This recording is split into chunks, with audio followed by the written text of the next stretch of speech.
G B part की तरफ चलते हैं। इस पार्ट में हम अपना चैप्टर नंबर 8 शुरू कर रहे हैं।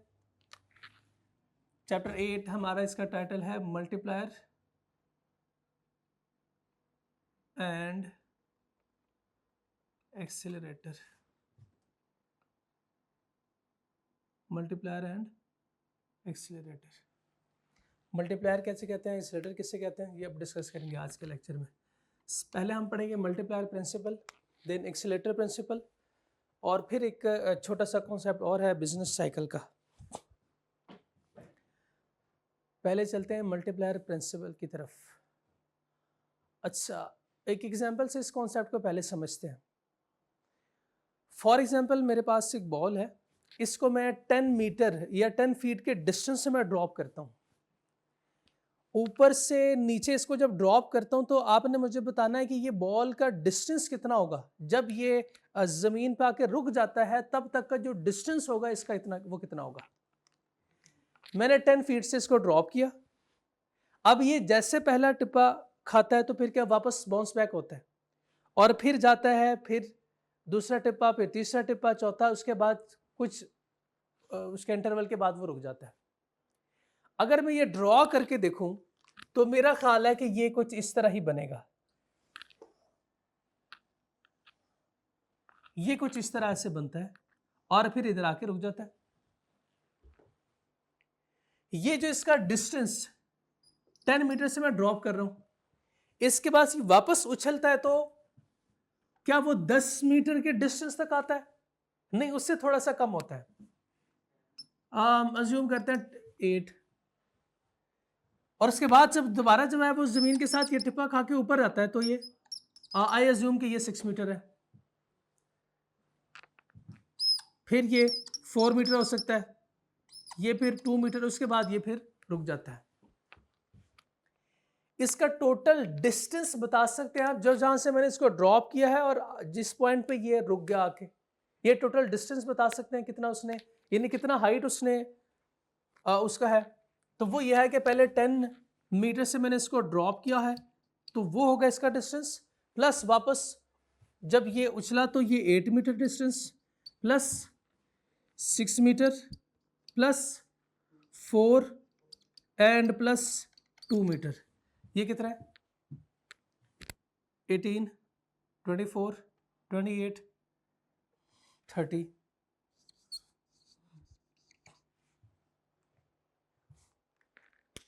इसमें चेंज कितना आया? 30 का। हालांकि इसको ड्रॉप कितने से किया था? 10 से। 10 मीटर से मैंने इसको ड्रॉप किया, इसमें जो टोटल चेंज आया वो 30 मीटर का चेंज आया। मल्टीप्लायर किसे कहते हैं? मल्टीप्लायर लफ्ज निकला है मल्टीपल से। मल्टीपल मींस ज्यादा। अगर मल्टीपल बाय 2 है तो 2 टाइम्स, अगर 3 है तो फिर 3 टाइम्स, 4 है तो फिर 4 टाइम्स इसको मल्टीप्लाई करेंगे। आप भी कहते हो ना इसको मल्टीप्लाई करो, तो ये वही है, हमने मल्टीप्लाई किया इसको। आप मुझे बता सकते हैं कि इस डिस्टेंस को मैंने कितने से मल्टीप्लाई किया है तो ये टोटल चेंज आया। इसको 3 से मैंने मल्टीप्लाई किया तो ये टोटल चेंज आ गया। यानी अगर मैं इसको 10 मीटर से ड्रॉप करूंगा तो ये 3 टाइम्स इसमें चेंज आएगा। कितने टाइम्स इसमें चेंज आएगा? 3 टाइम्स चेंज आएगा। ये 3 टाइम्स चेंज जो है, इस फिनोमेना को कहा जाता है, ये मल्टीप्लायर प्रिंसिपल है। सर अब हमें पूरी बात समझ नहीं आई। बिल्कुल ठीक है, बात समझ नहीं आई। एग्रीगेट अमाउंट बराबर है किसके? C plus I plus G plus X minus M. C plus I plus G plus X minus M. ये कॉन्सेप्ट हमें ये बताता है, मल्टीप्लायर प्रिंसिपल ये कहता है कि किसी भी कंपोनेंट ऑफ एग्रीगेट डिमांड को इंक्रीज करेंगे तो उसकी वजह से एग्रीगेट डिमांड या जीडीपी बढ़ेगा। एग्रीगेट डिमांड या जीडीपी बढ़ेगा।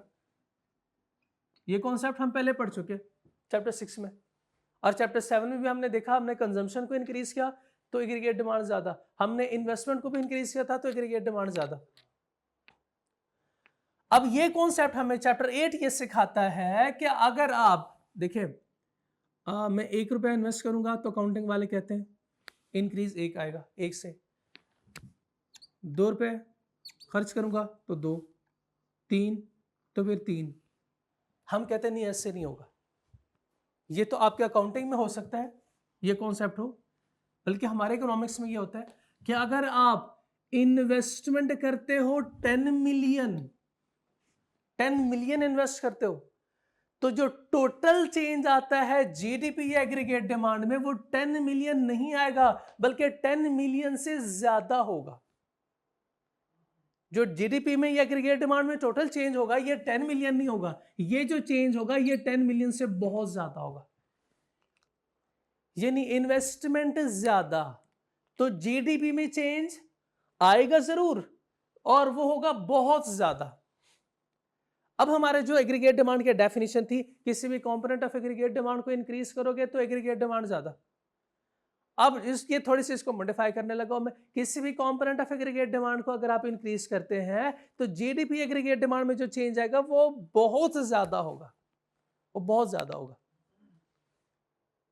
ठीक है, मल्टीप्लायर प्रिंसिपल क्या कहता है? मल्टीप्लायर प्रिंसिपल कहता है किसी भी कंपोनेंट ऑफ एग्रीगेट डिमांड को इंक्रीज करें, उसकी वजह से जो चेंज आता है वो बहुत ज्यादा आएगा, बहुत ज्यादा आएगा। इसको अब हम साबित भी करेंगे। मल्टीप्लायर प्रिंसिपल फिर से डिफाइन करें शाबाश। मल्टीप्लायर प्रिंसिपल वो फिनोमेना है कि किसी भी कंपोनेंट ऑफ एग्रीगेट डिमांड को इंक्रीज करें, उसकी वजह से जो जीडीपी में चेंज आएगा वो होगा बहुत ज्यादा। इसमें जो टॉपिक है इस चैप्टर में मल्टीप्लायर प्रिंसिपल, एक्सेलरेटर, उसके बाद interaction of multiplier and accelerator, छोटा सा टॉपिक है, ऐसे 1 मिनट में हो जाएगा। बिजनेस स्टेट साइकिल और इसके इंडिकेटर होंगे। Multiplier principle, multiplier effect is the phenomena that initial change in a component, लिखा हुआ है इन अ कंपोनेंट का मतलब क्या है? किसी भी कंपोनेंट ऑफ एग्रीगेट डिमांड को चेंज करो, किसी भी कंपोनेंट ऑफ एग्रीगेट डिमांड में इनिशियल चेंज की वजह से जो जीडीपी में चेंज आएगा, जो एग्रीगेट डिमांड में चेंज आएगा, वो क्या होगा? बहुत ज्यादा होगा। क्या होगा? बहुत ज्यादा होगा। किसी भी कंपोनेंट ऑफ एग्रीगेट डिमांड को चेंज करो will cause greater change in total output, means GDP या एग्रीगेट डिमांड। ये बात sir explain with the help of another example, तो सुने। फॉर एग्जाम्पल मैंने 1000 रुपया खर्च किया, मैंने 1000 रुपया खर्च किया है, मेरा खर्चा अगले बंदे की क्या होगी? इनकम। उसकी इनकम क्या होगी? उसकी इनकम 1000 हो गई। y is equal to 1000। अब उसकी इनकम बढ़ेगी तो सेविंग भी बढ़ेगी और कंजम्पशन भी बढ़ेगी। वो 1000 में से कुछ पैसे क्या करेगा? खर्च करेगा, कुछ थोड़े से सेव करेगा।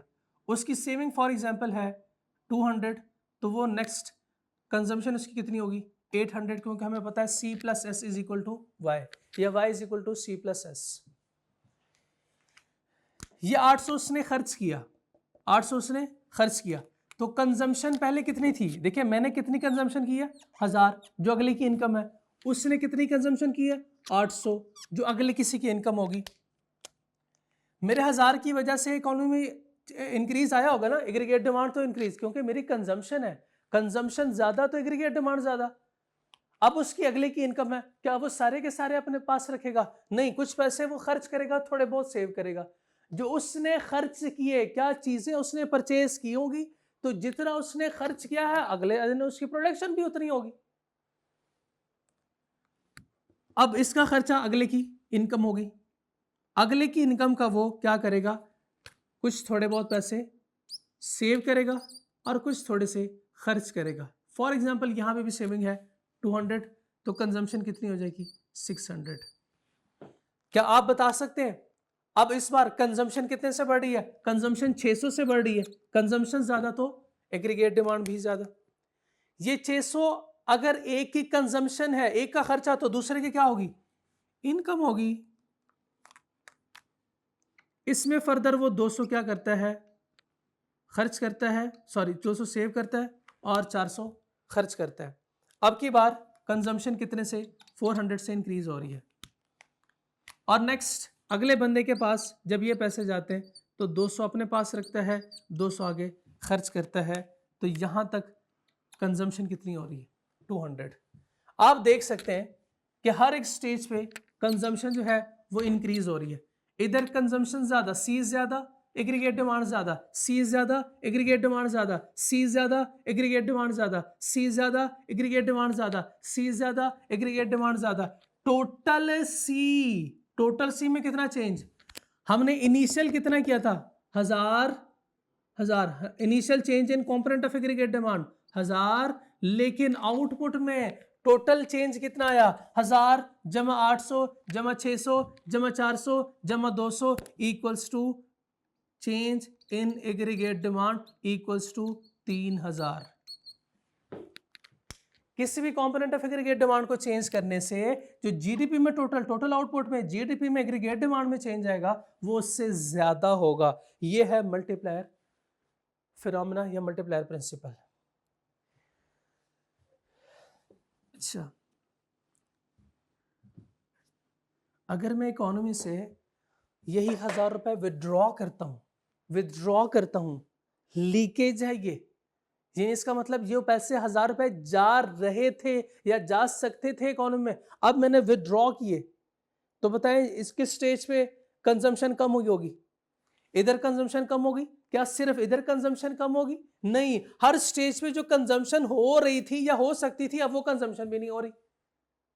इसका मतलब ये दो धारी तलवार है।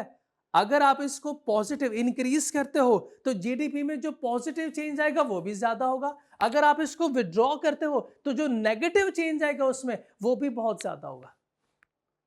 क्या हम एग्रीगेट डिमांड को रिड्यूस भी करते हैं, डिक्रीज भी करते हैं? कब करते हैं ये? सर ये तो आपने बताया नहीं कि एग्रीगेट डिमांड को हमने कम करना है।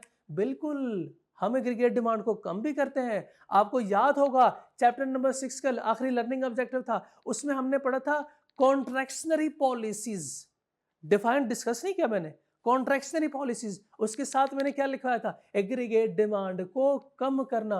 और क्यों करते हैं, कब करते हैं? जब इन्फ्लेशन बहुत ज्यादा हो रही, इन्फ्लेशन बहुत ज्यादा होगी, अब इसको रिड्यूस करना है। याद है अब आपको चैप्टर 6 के 2 डायग्राम हमने बनाई थी, उसमें हमने एग्रीगेट डिमांड को बहुत ज्यादा इंक्रीज किया था, अब हमने कहा नहीं नहीं नहीं नहीं, ये तो इक्विलिब्रियम लेवल तक होना चाहिए, इसको रिड्यूस करो वापस।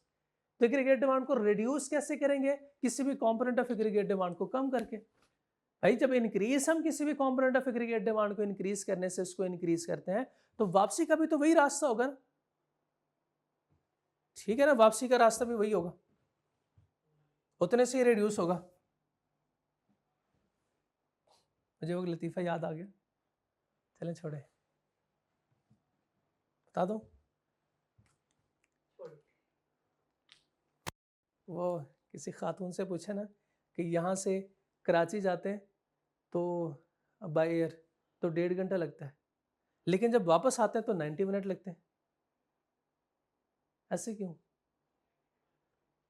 आपसे भी मेरा सवाल है। हाँ, वापसी पे 90 मिनट सिर्फ क्यों लगते हैं? नहीं, जाते हुए तो 1.5 घंटा लगता है, लेकिन वापसी पे सिर्फ 90 मिनट क्यों लगते हैं? ठीक है, तो जाने का भी वही रास्ता, उतना ही टाइम होगा, उधर भी 1.5 घंटा, इधर भी 1.5 घंटा, 90 मिनट उसके बराबर होते हैं। अच्छा, तो अगर सीधे तरीके एग्रीगेट डिमांड को इंक्रीज करना हो तो कंजम्पशन को इंक्रीज करें, अगर आपने डिक्रीज करना हो तो विड्रॉ करें, इसको सिंपल है, इसको विड्रॉ करें। Multiplier effect works in both ways. Positive effect का मतलब small increase in investment causes greater increase in GDP. Negative है, small decrease in investment causes greater decrease in GDP. यहां पे इन्वेस्टमेंट सिर्फ एक एग्जांपल है, यहां पे इन्वेस्टमेंट हमने सिर्फ एक एग्जांपल, आप किसी भी कंपोनेंट ऑफ एग्रीगेट डिमांड को इंक्रीज कर सकते हैं, इसलिए हमने लिखा हुआ इन अ कंपोनेंट, कोई भी कंपोनेंट हो सकता है, किसी भी कंपोनेंट ऑफ एग्रीगेट डिमांड को आप इंक्रीज डिक्रीज कर सकते हैं। Multiplier principle clear? मल्टीप्लायर के डेफिनेशन सुनिए। मल्टीप्लायर क्या है? मल्टीप्लायर के साथ लिख लें, मल्टीप्लायर इज अ नंबर, आप इधर लिखेंगे मल्टीप्लायर इज अ नंबर, ये वाला number multiplier is a number, ये जो आपने कैलकुलेशन की है ना इसके साथ लिख लें, ये 3 नंबर है, ये इनिशियल इन्वेस्टमेंट है, ये 30 फाइनल चेंज है या फाइनल आउटपुट है। Multiplier is the ratio of change in total output due to change in any component of aggregate demand. Definition इसका फॉर्मूला बताएं, मल्टीप्लायर इज इक्वल टू क्या लिखा? Ratio of change in total output, change in total output किस जगह में लिख सकता हूं? चेंज इन एग्रीगेट डिमांड या जीडीपी आउटपुट होता है ना, ये टोटल आउटपुट है GDP, divided by change in any component of aggregate demand, C या आई या जी या एक्स माइनस एम, किसी भी कंपोनेंट ऑफ एग्रीगेट चेंज करेंगे। आसान है ना ये formula, any component of aggregate demand. इसलिए आई कैप आसान चीजें नहीं पूछता, ये फॉर्मूला आपसे नहीं पूछेगा। हाँ आ सकता है इसके सवाल में, आपके टेस्ट में भी हो सकता है, कहीं भी हो सकता है। Formula to calculate multiplier, formula to calculate multiplier, इसने जो फॉर्मूला दिया है वो देखें, मल्टीप्लायर इज इक्वल टू 1 और M P S plus M P T plus M P M, M P S M P T M P M. Sir ये M P S क्या है, एम पी टी क्या है, M P M क्या है, दो दफा M P T and M P M. M P S है marginal propensity to save, chapter 7 में पढ़ा आपने, marginal propensity to tax, marginal propensity to import, import, income की वो परसेंटेज जो आप सेव करते हैं, इनकम की वो परसेंटेज जो गवर्नमेंट को पे करते हैं, इनकम की वो परसेंटेज जो दूसरी इकोनॉमी में जाते हैं। अच्छा इसमें एक चीज कॉमन है, आप बता सकते हैं क्या? एमपी कॉमन है, MP mental problem, no MP common नहीं है। एस टी एम कुछ याद आया?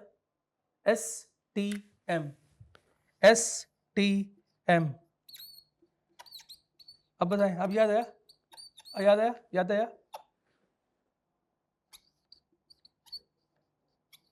सर्कुलर फ्लो ऑफ इनकम में पढ़ा था आपने, छोड़े परे। ये तीनों क्या है? ये तीनों है विदड्रॉल या लीकेज है या आउटफ्लो है।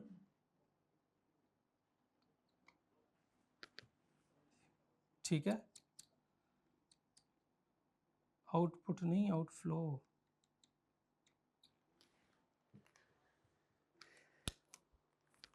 रिलेशन देखें बिटवीन मल्टीप्लायर एंड विदड्रॉल। अगर विदड्रॉल ज्यादा है तो मल्टीप्लायर क्या होगा? कम हो जाएगा, इनवर्स रिलेशन है दोनों। अगर विदड्रॉल कम है तो इसका मतलब मल्टीप्लायर ज्यादा। इसका दूसरा मतलब सुने, अगर विदड्रॉल ज्यादा है तो इसका मतलब इंजेक्शन कम है। जब इंजेक्शन कम है तो इनिशियली जो हम इन्वेस्ट करेंगे वो क्या होगा? कम इन्वेस्ट होगा। तो जब कम इन्वेस्ट होगा तो जो टोटल चेंज आएगा वो भी कम ही होगा। आउटफ्लो, विदड्रॉल या लीकेज कम है, इसका दूसरा मतलब क्या है? इसका दूसरा मतलब यह है कि इनफ्लो ज्यादा है। पहले 10 मिलियन इन्वेस्ट कर रहे थे ना, अब 100 मिलियन इन्वेस्ट कर रहे हैं, इनफ्लो ज्यादा है। तो जब इनफ्लो ज्यादा, टोटल चेंज इन आउटपुट क्या होगा? एग्रीगेट डिमांड क्या होगा? वो भी बहुत ज्यादा होगा। ठीक है, वो भी बहुत ज्यादा होगा। मल्टीप्लायर इज इक्वल टू 1 और MPS plus empty plus MPM. If MPS is not given, if MPS is not given, हमारे पास एक फॉर्मूला तो है ही। अगर एमपीएस नहीं गिवन तो मैं कैलकुलेट कर सकता हूं, MPC plus MPS is equal to 1। अब फॉर्मूले में 1 और एमपीएस है, एमपीएस गिवन ही नहीं है। वो कहता है एमपीसी जो है वो फॉर एग्जांपल 0.8 है, तो एमपीएस कैलकुलेट करो। मैं कहूंगा अगर ये 0.8 है तो MPS is equal to 1 minus 0.8 equals to 0.2। कर सकते हैं आप calculate. Derived from Keynes law of consumption, आपने पढ़ा था चैप्टर 7 में। इफ एमपीटी, लर्निंग ऑब्जेक्टिव 2 है उसका भी, इफ एमपीटी और MPM is not given, assume them 0, इसको 0 अज्यूम करो, इसको 0 अज्यूम करो। Alternate formula to calculate multiply change in total output divide by change in GDP, ये वाला फार्मूला है।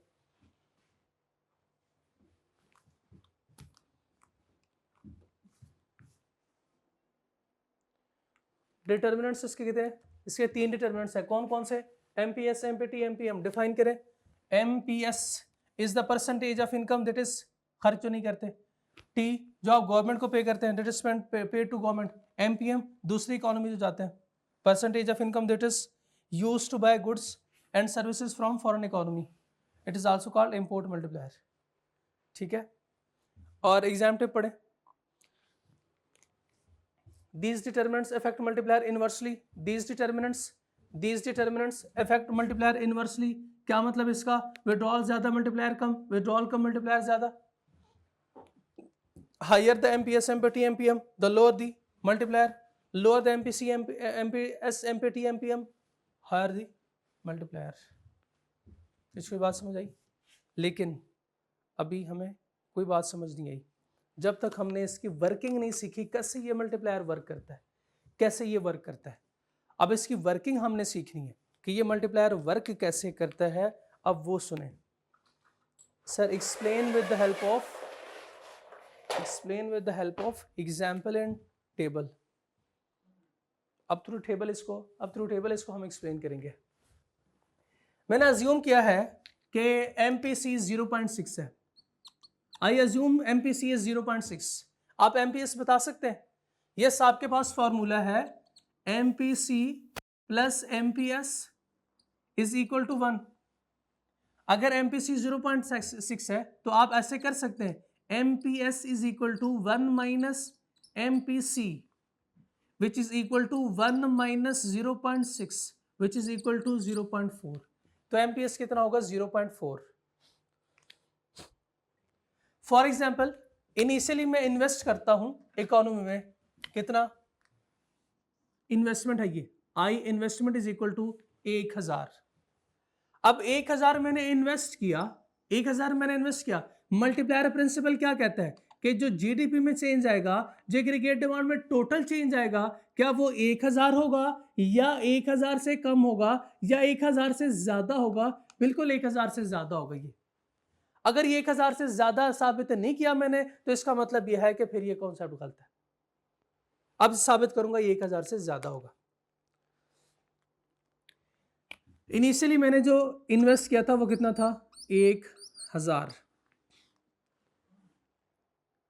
ये 1000 में इन्वेस्ट कर रहा हूं.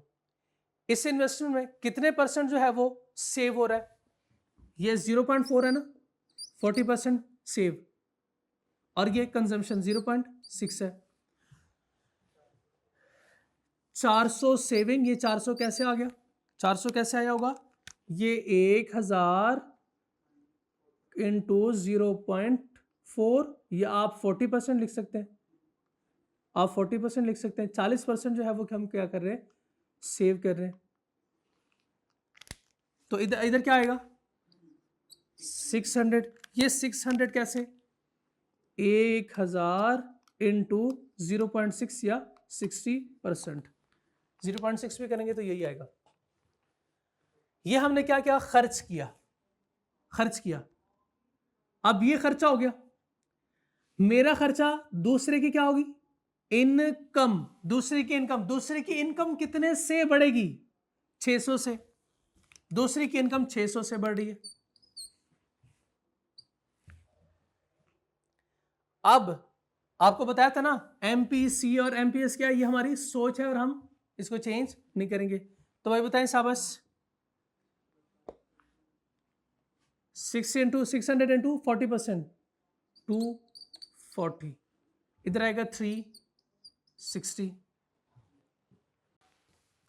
यही कंजम्पशन, ये खर्चा अगले की क्या होगी? इनकम कहलाएगी. ये इधर आ जाएगा 360. अब 360 को मल्टीप्लाई बाय 40 करें. मैं इधर से देखूंगा, मुझे तो फिगर याद नहीं है. 144,216. 40% इसका 144,216. 216 इधर आ जाएगा. नेक्स्ट दो वैल्यू हम देख लेते हैं. 86 एंड 130. 86 और ये वैल्यू है 130. यहां तक बात समझ आ गई? आगे देखते हैं. अच्छा, एग्जाम में सर हम ये सारी कैलकुलेशन ऐसे करेंगे?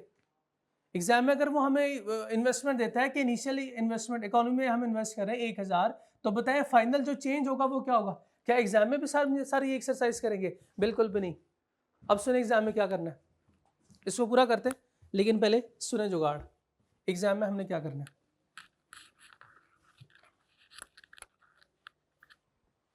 जब देसी तरीका है सॉल्व करने का, तो फिर ये सारी कैलकुलेशन का फायदा क्या है? हम सबसे पहले क्या करेंगे? हमारी इन्वेस्टमेंट 1000 है, हम मल्टीप्लायर कैलकुलेट करेंगे। मल्टीप्लायर का फॉर्मूला क्या है? 1 और MPS plus MPT plus MPM। अभी हमने पढ़ा MPT MPM नहीं गिवन तो 0, MPS कितना है 0.4 प्लस 0 इक्वल्स टू 1 और 0.4 जो कि बराबर है किसके 2.5 के। जैसे हमने ये क्या मल्टीप्लायर कैलकुलेट किया था, ये क्या था मल्टीप्लायर, इसको हमने मल्टीप्लाई किया इनिशियल चेंज से, तो जो टोटल चेंज आया था वो था 30 मीटर का चेंज। इसी तरह ये हमने क्या किया मल्टीप्लायर कैलकुलेट किया, मल्टीप्लायर को इनिशियल इन्वेस्टमेंट से मल्टीप्लाई करेंगे और वो इनिशियल इन्वेस्टमेंट कितनी है वो है 1000। अब 1000 से इसको मल्टीप्लाई करो तो जो टोटल चेंज आएगा जीडीपी में या टोटल आउटपुट में वो कितना होगा, वो 1000 into 2.5 is equal to 2500 equals to 2500। बस आपने सिर्फ इतना काम करना है, वो सारा ये काम नहीं करना, ये तो बहुत ज्यादा हो जाएगा, ये तो कब तक करते रहेंगे ये। अच्छा और दूसरी बात ये अगर ऐसे ही चलता रहा कि हाँ इसका फिर 40% 60% फिर इसका 40 60 फिर इसका 40 60 तो फिर तो ये 2 घंटे हम ये काम करते रहेंगे सिर्फ। अब इसका भी एक आसान तरीका ये है, टोटल तो आप कैलकुलेट कर सकते हैं, टोटल चेंज कैलकुलेट कर सकते हैं ये इस तरीके से वो टोटल चेंज जो आपने कैलकुलेट किया वो कितना है 2500। टोटल चेंज हमने कैलकुलेट कर लिया वो 2500 है। अब ये आप अकाउंटिंग में ऐसे करते हैं ना, एक जो आप बनाते हैं अकाउंट, आपने टी अकाउंट बना लिया, इधर भी जो है वो आपके फॉर एग्जांपल एसेट आ रहे हैं 100 के, इधर भी आपके एसेट आ रहे हैं 200 के, इधर आ रही है डिप्रिसिएशन 70 की, तो नेट यहाँ पे क्लोजिंग लिखते हैं, ऐसे ही करते हैं ना 230 या आप क्लोजिंग आपके आगे। आपने क्या किया इसमें से इसको माइनस किया, ये आपके पास टोटल था 300, इधर भी 300 आना चाहिए, इसमें से आपने इसको माइनस किया तो 230 आपका टोटल आ गया। हम क्या करते हैं इसको लिखेंगे ये क्या इसको बैलेंसिंग फिगर, जैसे ये आप कैरी डाउन लिखते हैं बैलेंसिंग फिगर लिखते हैं, सारा माइनस करेंगे उसमें से, ये माइनस करें कितना आता है 2500 में से ऊपर वाली सारी वैल्यू माइनस करेंगे तो 324 इसको फिल कर सकते हैं आप अपने तरीके से इसका 40% 60% करें, इसका 40% 60% करें, उससे भी तरीके से भी कर सकते हैं, फिर इसको टोटल करेंगे फिर सारा कुछ आएगा उधर। लेकिन मैं क्या करता हूं, मैं कहता हूं कि अगर 40% 60% करना है तो इसको 40% करो, इसका 60% करो।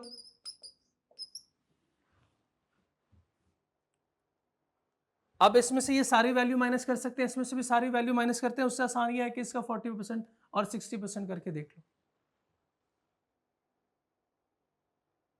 क्लियर? एक चीज और देखें, अब इनिशियल इन्वेस्टमेंट कितनी थी 1000, फाइनल चेंज 2500, मल्टीप्लायर प्रिंसिपल तो पूरा हो गया, चलें इसके आत्मा को अब शांति मिल जाएगी। लेकिन केन्स कहता है मैं तो रह ही गया, मैं कहता हूँ ठहर जा, तुझे भी देता हूँ जवाब है ये क्या है कंजम्पशन और सेविंग CSY। क्या Y is equal to C+S है? यस बिल्कुल है। अब दूसरी बात सुने, ये पहली उसकी बात थी, दूसरी बात इनकम के बढ़ने से कंजम्पशन भी बढ़ेगी, पर जितनी इनकम बढ़ी है कंजम्पशन उतने से नहीं बढ़ेगी। इनकम कितने से बढ़ी है 1500 से, इनकम बढ़ी है, इनकम के बढ़ने से देखो सेविंग भी बढ़ रही है और कंजम्पशन भी बढ़ रही है। सेविंग कंजम्पशन पहले इतनी थी अब इतनी हो गई, ये सेविंग थी अब इतनी हो गई।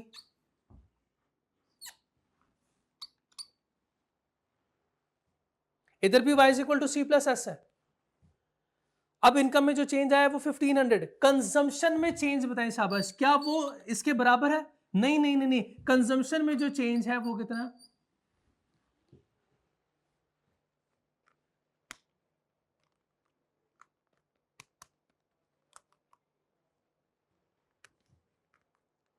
क्लियर? हमारी सोच जो शुरू में थी वो थी कि हम इंशाल्लाह 60% क्या करेंगे, खर्च करेंगे। 1000 का हमने 60% खर्च किया, 600। अब जितनी हमारी इनकम चेंज हुई 1500 से चेंज हुई, आप जरा इसका 60% ले, शाबाश जल्दी करें। 1500 का 60%, 1500 का 60%, देखें देखें देखें देखें, 900 900। देखिए अभी भी हमारी सोच वही है, अभी भी सोच नहीं बदली हमारी, अभी भी सोच वही है। क्लियर? तो ये हमने फाइंड किया टोटल चेंज इन जीडीपी या एग्रीगेट डिमांड। साबित हो गया? मानते हैं साबित कर लिया ना मैंने?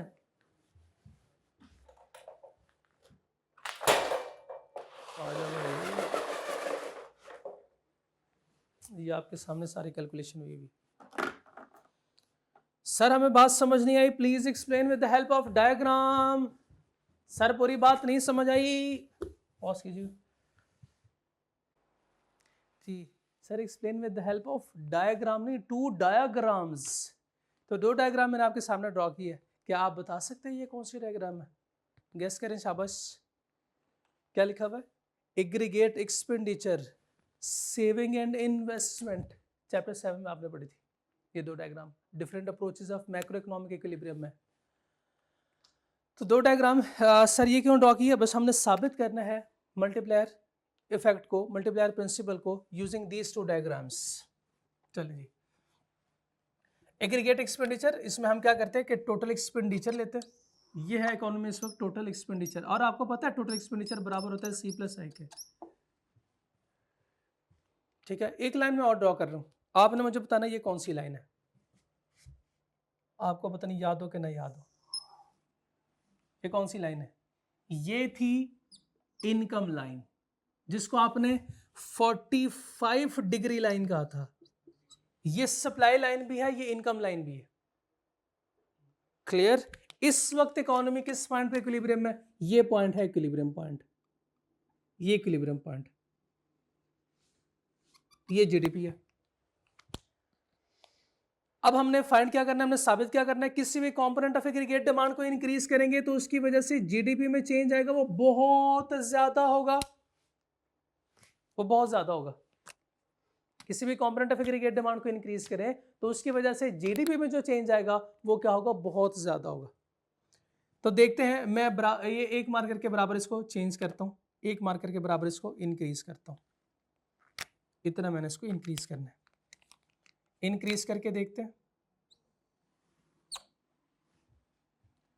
ये है TE0 एंड TE1। अब न्यू इक्विलिब्रियम, ये पॉइंट होगा E1 E0।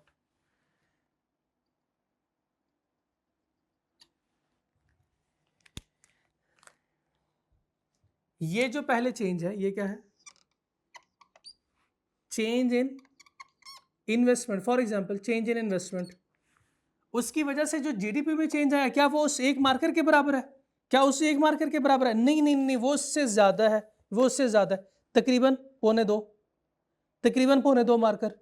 तो बस साबित हो गया कि जो जीडीपी में चेंज आना, ये जीडीपी है ना, चेंज इन जीडीपी ये ज्यादा है किससे? चेंज इन इन्वेस्टमेंट से। यही तो साबित करना था सर, होगा बस यही है, इतना ही है, और क्या मैंने उसमें साबित यही तो करना था ना, कि किसी भी कंपोनेंट ऑफ एग्रीगेट डिमांड को चेंज करेंगे उसकी वजह से जो जीडीपी में टोटल चेंज आएगा वो इससे ज्यादा होगा।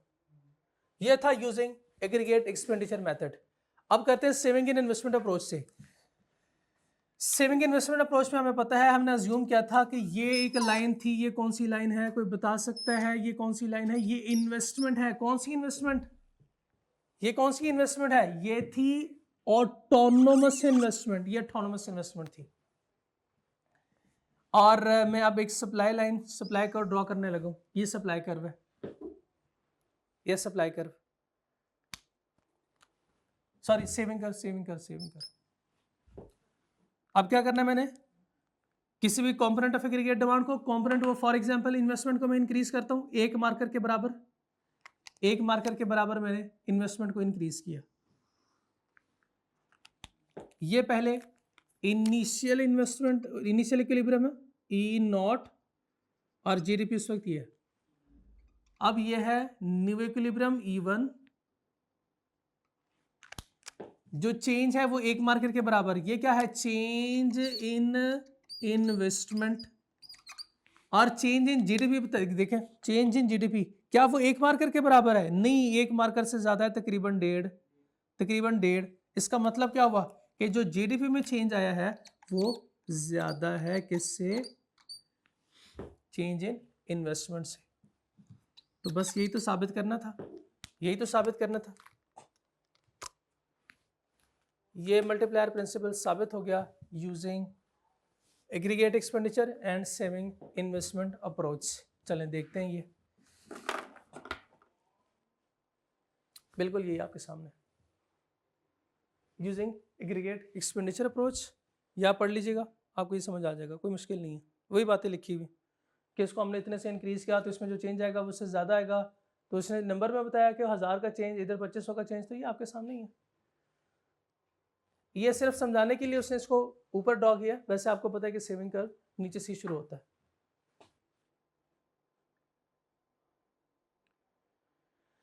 असम्पशन ऑफ मल्टीप्लायर, उसके बाद इसके लिमिटेशन भी है। असम्पशन सुने, MPS, MPT and MPM should remain stable, यानी MP सेविंग टैक्स और इंपोर्ट्स, ये जो हमारी सोच है ये चेंज नहीं होगी। जितना हमने पहले सोचा हुआ इतना सेव करेंगे, इतना टैक्स देंगे और इतने गवर्नमेंट इंपोर्ट करेंगे, वो सेम ही रहेगा। अगर वो चेंज हो गया तो मल्टीप्लायर चेंज हो जाएगा, जब मल्टीप्लायर चेंज होगा तो टोटल चेंज जो है इन जीडीपी वो डिफरेंट आएगा। फिर investment should be made repeatedly, अगर इन्वेस्टमेंट स्टॉप हो गई तो इसमें इंक्रीज नहीं आएगा। यानी इसका मतलब यह है, इसका मतलब यह है यहां पे इन्वेस्ट कर रहे थे, इधर भी इन्वेस्ट किया, इधर भी इन्वेस्ट किया, यहां पे आके जो है वो कोई इन्वेस्ट नहीं कर रहा, सारे का सारा सेव कर रहा है। तो जब वो सेव करेगा तो फायदा नहीं ना होगा, फिर आगे जो है वो ये फ्लो स्टॉप हो जाएगा। There should be spare capacity in the economy, full employment has not achieved। इससे पहले मेरा आपसे एक सवाल है, उसके बाद फिर ये कॉन्सेप्ट बताऊंगा कि इसका मतलब क्या है। इस वक्त हम खड़े हैं, यानी एक्चुअल आउटपुट है 50 मिलियन, फुल एम्प्लॉयमेंट लेवल जो है वो है 100 मिलियन, मल्टीप्लायर 5 है। तो बताएं मैं कितना इन्वेस्ट करूं, मींस के मैंने फुल एम्प्लॉयमेंट लेवल पे पहुंचना है, तो क्या आप बता सकते हैं मुझे कितनी इन्वेस्टमेंट करनी पड़ेगी? बताएं शाबाश। 50 मिलियन इन्वेस्ट करूं मजीद? गलत होगा। 50 मिलियन इन्वेस्ट करने का मतलब यह हुआ कि इनिशियल चेंज अगर आप उसमें लेके आना चाह रहे हैं वो 50 है, इसको जब मैं मल्टीप्लायर से मल्टीप्लाई करूंगा तो वो किसके बराबर हो जाएगा? 250 के बराबर, प्लस इनिशियल जो इन्वेस्टमेंट थी ऑलरेडी 50, तो ये 300 मिलियन हो जाएगा। तो ये फुल एम्प्लॉयमेंट लेवल से भी आगे जा रहे हैं हम, और फुल एम्प्लॉयमेंट लेवल से आगे जाना गुनाह कबीरा है। मैंने बताया था कि उससे आगे जाएंगे तो क्या होगा, इन्फ्लेशन होगी। तो हम इसको रिस्ट्रिक्ट करते हैं एग्रीगेट डिमांड को, हमने इतना इंक्रीज करना है, फुल एम्प्लॉयमेंट लेवल के बराबर करना है इसको। तो बताएं कितना करूं? 10 मिलियन अगर मैं इन्वेस्ट करूं ना, 10 मिलियन, तो ये बराबर होगा 50 मिलियन के। अब 50 ऑलरेडी है, प्लस 50 मिलियन का चेंज आ गया, तो टोटल किसके बराबर हो गया? 100 मिलियन के, 100 मिलियन के बराबर हो गया। अगर ये हो 95 मिलियन, अब आपने 10 मिलियन इन्वेस्ट करना है, तो बताएं आपका मल्टीप्लायर कितना होगा? मल्टीप्लायर कितना होना चाहिए? इन्वेस्टमेंट मेरे 10 मिलियन है, मल्टीप्लायर कितना होना चाहिए? कम होना चाहिए, ज्यादा? आपको चाहिए कितना? एडिशनल 5 मिलियन, तो 10 के साथ क्या मल्टीप्लाई करोगे 5 आ जाए, 10 के साथ मैं 0.5 मल्टीप्लाई करूंगा तो ये 5 मिलियन आएगा। तो 5 million plus 95, 100 million full employment level achieve किया हमने। इसका मतलब ये, अच्छा एक सवाल, ये दूसरा सवाल, अगर ये 5 मिलियन हो और मैंने 100 मिलियन पे पहुंचना है, अब बताएं मल्टीप्लायर क्या होना चाहिए। अब मल्टीप्लायर मुझे कितना चाहिए, मुझे एडिशनल 95 चाहिए, मुझे 95 चाहिए, या इसको 10 कर लें आप, ये 10 मिलियन है, 100 पे पहुंचना है, 10 मिलियन इन्वेस्ट किया, मल्टीप्लायर क्या होना चाहिए, कितना चाहिए, कितना मुझे 90, क्या मल्टीप्लाई करूं, 9 से मल्टीप्लाई करूं। इसका मतलब ये हुआ कि फुल एम्प्लॉयमेंट लेवल तक हमने पहुंचना है। अब ये जितना हम फुल एम्प्लॉयमेंट लेवल से दूर होंगे ये फैक्टर हमारा ज्यादा होगा, जितना हम उसके करीब तरीन होंगे, जितना हम उसके आसपास हैं, जितना हम करीब तरीन है फुल एम्प्लॉयमेंट लेवल के, ये जो मल्टीप्लायर होगा वो कम होगा, उसका इफेक्ट क्या होगा, कम होगा। उसकी एक रीजन देखें, अगर हम फुल एम्प्लॉयमेंट लेवल के करीब तरीन हैं तो इसका मतलब क्या है, पहले दूर वाला समझे। अगर हम दूर हैं तो इसका मतलब एक्चुअल आउटपुट कम है, जब आउटपुट कम तो लोगों की इनकम क्या है, वो भी कम है। जब लोगों की इनकम कम है तो मुझे बताएं क्या वो सेव कर सकते हैं, उनकी सेविंग क्या हो जाएगी, बहुत कम होगी। टैक्स क्या होगा, इनकम कम है तो टैक्स भी कम होगा। बताए जब इनकम कम है, रिसेशन में है, तो वो इंपोर्ट कर सकते हैं, नहीं कर सकते। तो जब एमपीएस भी कम है, एमपीटी भी कम है, एमपीएम भी कम है, तो सारी चीजें कम, तो मल्टीप्लायर बहुत ज्यादा होगा। तो जब मल्टीप्लायर ज्यादा होगा तो इसका इफेक्ट भी ज्यादा होगा। इसका मतलब इकोनॉमी में जितनी ज्यादा स्पेयर कैपेसिटी होगी, जितनी ज्यादा स्पेयर कैपेसिटी होगी, मल्टीप्लायर उतना बेहतर काम करेगा। और जितनी कैपेसिटी कम होती जाएगी मल्टीप्लायर क्या हो जाएगा, कम हो जाएगा। क्योंकि जब अब हमने चैप्टर 7 में भी पढ़ा, लोगों की इनकम ज्यादा, लोगों की इनकम ज्यादा, हम फुल एम्प्लॉयमेंट लेवल के करीब है, इसका मतलब ये जो गैप है ये बहुत कम है, इसका मतलब प्रोडक्शन ज्यादा हो रही है, प्रोडक्शन ज्यादा तो लोगों की इनकम भी तो ज्यादा होगी। पॉवर्टी रेट बहुत कम है, एम्प्लॉयमेंट बहुत ज्यादा है, अल्हम्दुलिल्लाह सारी चीज अच्छी है।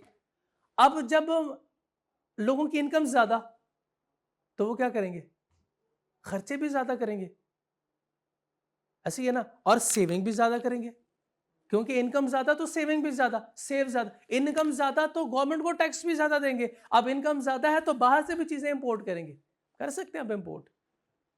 और दूसरा ये कि लोगों की इनकम ज्यादा है, लोग डिमांड भी कर रहे हैं, तो जो प्रोड्यूसर होगा वो भी बाहर से रॉ मटेरियल परचेज करेगा, तो बाहर भी पैसा ज्यादा जाएगा। इसका मतलब एमपीएस भी ज्यादा, एमपीटी भी ज्यादा, एमपीएम भी ज्यादा। जब तीनों चीजें ज्यादा तो इनवर्स रिलेशन है between multiplier and MPS, empty and MPM, तो वो मल्टीप्लायर क्या हो जाएगा, कम हो जाएगा। तो जितना हम क्लोज जाएंगे फुल एम्प्लॉयमेंट लेवल के, हमारा मल्टीप्लायर कम होगा, जितना हम दूर दूर रहेंगे मल्टीप्लायर ज्यादा होगा। There should be spare capacity in the economy. दूसरा मतलब क्या है इसका, अगर स्पेयर कैपेसिटी नहीं होगी तो मल्टीप्लायर वर्क नहीं करेगा। मल्टीप्लायर डज नॉट वर्क, किधर गया, if full employment level is achieved, multiplier does not work if full employment level is achieved, या दूसरा मतलब multiplier does not work if there is no spare capacity. लिख लें इसके ऊपर, ऊपर लिखा हुआ ना full employment has not achieved, इधर लिखा full employment is achieved. Full employment is achieved का मतलब क्या है कि there is no spare capacity.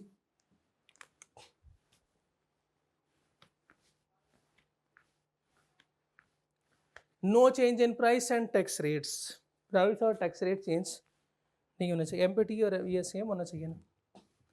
Limitation देखें, multiplier does not work if full employ, ये तो हो गया। Multiplier does not work if consumer goods are not available. अब कंज्यूमर गुड्स अवेलेबल ही नहीं है तो क्या खरीदेंगे फिर आप, तो जब खरीदेंगे नहीं तो कंजम्पशन ही नहीं होगी, ये इससे रिलेट करता है। इन्वेस्टमेंट होगी तो ये चीजें प्रोड्यूस होंगी तो लोग खरीदेंगे। अब मैं आपको 2 लाइनें बताऊंगा, 2 लाइनें आपके सामने रखूंगा, ये चैप्टर जो है वो उन 2 लाइनों पे बेस कर रहा है, उन 2 लाइनों के लिए हमने ये सारा काम किया।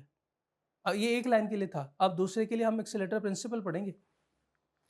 देयर इज, ये तो आपकी जिंदगी आगे जो है वो जिंदगी में रहेगा, ये लाइन रहेगी हमेशा। There is time lag between initial investment and subsequent change in GDP. इसका मतलब यह है कि हमने इनिशियली इन्वेस्ट किया, अब इसमें जीडीपी में जो टोटल चेंज आएगा वो कब आएगा, उसमें कितना टाइम लगेगा, कोई पता नहीं है। कोई पता नहीं है। फॉर एग्जाम्पल मैं क्लास में एक बच्चे को 100 रुपया देता हूँ, अब वो दूसरे को ट्रांसफर करता है, दूसरा तीसरे को ट्रांसफर करता है, कोई शेख नहीं बैठा हुआ, माजरत, कोई बंदा बैठा हुआ है जिसने सारे पैसे सेव कर लिए, जिसने सेव कर लिया, बताएं साहब जितना चेंज आएगा पता नहीं, अब वो जब खर्च करेगा तब पता चलेगा ना। Multiplier principle clear? पॉज कीजिए जी। कॉन्सेप्ट हमारा यहाँ पे ख़त्म हो गया। अब इसके एक दो सवाल करते हैं ताकि जब आपने सवाल करना है तो आपको कोई मसला ना आए। देखें पहले ये देखें, F M P C is equal to 0.4, M P T is equal to 0.2, then tax multiplier would be, multiplier हमसे पूछ रहा है, मल्टीप्लायर का हमें पता है फॉर्मूला क्या, मल्टीप्लायर इज इक्वल टू 1 और M P S plus M P T plus M P M. चलो भाई एमपीएस बताओ, एमपीएस बताओ। अल्लाह अकबर, ये तो एमपीसी का बना, एमपीएस तो है ही नहीं। अब क्या करें, निकाल लेते हैं, कैलकुलेट करते हैं। हम बच्चे हैं क्या। एमपीसी प्लस एमपीएस बराबर होता है 1 के, एमपीसी गिवन है 0.4 plus MPS is equal to 1। MPS find करना हो तो 1 माइनस 0.4 इक्वल्स टू 0.6 एमपीएस है। एमपीटी 0.2, 1 और 0.6 प्लस 0.2, 0.2 प्लस 0 इक्वल्स टू 1 और 0.8, 1 और 0.8 करें, पॉज कीजिए जी। 1 और 0.8 करेंगे तो ये बराबर होगा 1.25 के। अब ये क्या कैलकुलेट हुआ है, मल्टीप्लायर, मल्टीप्लायर। अब उसने पूछा क्या हुआ हमसे, मल्टीप्लायर ही पूछा हुआ है, शुक्र है। तो ढूंढे 1.25, यस 1.25 ही आ गया। इफ एमपीसी इज 0.5 तो कितना होगा, वो भी 0.5। Increase in level of investment by 1000 will cause in increase in overall output by. अब ये देखना कि टोटल आउटपुट में कितना चेंज आएगा। पहले हम क्या करेंगे, मल्टीप्लायर कैलकुलेट करेंगे। मल्टीप्लायर बराबर है 1 और MPS plus empty plus MPM. Empty और एमपीएम नहीं गिवन, 1 और एमपीएस गिवन है, एमपीसी गिवन है 0.5, तो एमपीएस भी 0.5 ही होगा। ये बराबर है किसके, 2 के। ये 2 को मल्टीप्लाई करेंगे किससे, इनिशियल इन्वेस्टमेंट से, जो कि कितनी है, 1000 है, 1000 into 2 equals to total change कितना आएगा, 2000। ढूंढो 2000, अल्फा ऑप्शन। ठीक है, बस इस तरह आगे एमसीक्यूज भी होंगे। एक चीज अब देखिएगा, आपकी जिंदगी बहुत आसान थी लेकिन मुश्किल बना दी गई। आपको बस सिर्फ इतना भी पढ़ाया जा सकता था, आपको इतना भी पढ़ाया जा सकता था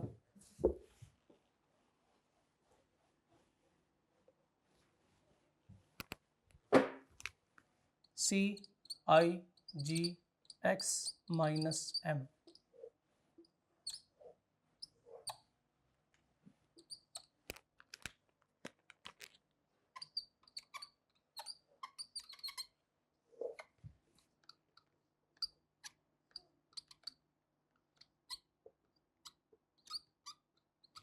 चलो भाई कहानी खत्म।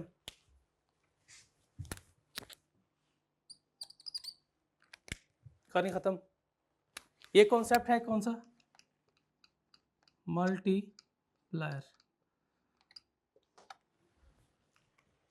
ये एग्जांपल है, किसी भी कंपोनेंट ऑफ एग्रीगेट डिमांड को इंक्रीज करेंगे, ये इंक्रीज है, किसी भी कंपोनेंट ऑफ एग्रीगेट डिमांड को इंक्रीज करने की वजह से जो जीडीपी में चेंज आएगा वो बहुत ज्यादा होगा। इस कॉल्ड मल्टीप्लायर प्रिंसिपल। बस इतनी सी बात थी। अब वो 2 लाइनें जिसकी मैं बात कर रहा था वो सुने।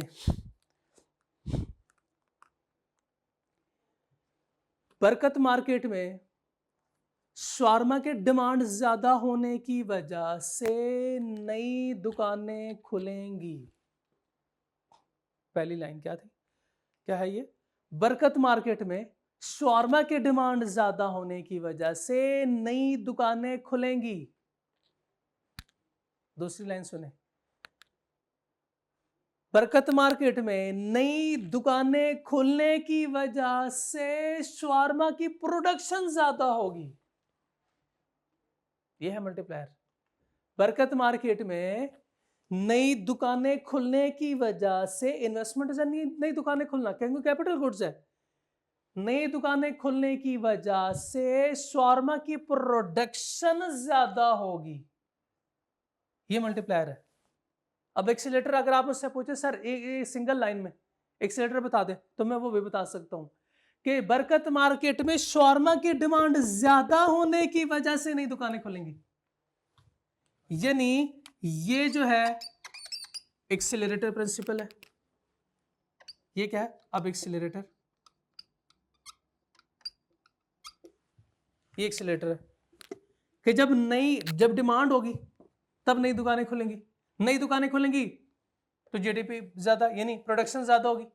अब बस यही सारा कॉन्सेप्ट है, ये कंप्लीट कॉन्सेप्ट है मल्टीप्लायर एक्सीलरेटर का। किसी भी कंपोनेंट ऑफ एग्रीगेट डिमांड को इंक्रीज करेंगे तो उसकी वजह से जीडीपी में चेंज बहुत ज्यादा आएगा। जीडीपी की वजह से इन्वेस्टमेंट बढ़ेगी, इन्वेस्टमेंट की वजह से जीडीपी बहुत ज्यादा बढ़ेगी, जीडीपी के बढ़ने से इन्वेस्टमेंट बढ़ेगी, इन्वेस्टमेंट की वजह से जीडीपी एग्रीगेट डिमांड बहुत ज्यादा बढ़ेगी। यही तो मल्टीप्लायर एक्सीलरेटर है। ओके, आज के लिए मेरा ख्याल है मल्टीप्लायर बड़ा टॉपिक था, ये इतना काफ़ी है। बाकी नेक्स्ट जो है वो अगले लेक्चर में करेंगे, लेक्चर 11 में इंशाल्लाह। आज का लेक्चर ये ख़त्म करते हैं। अस्सलाम वालेकुम।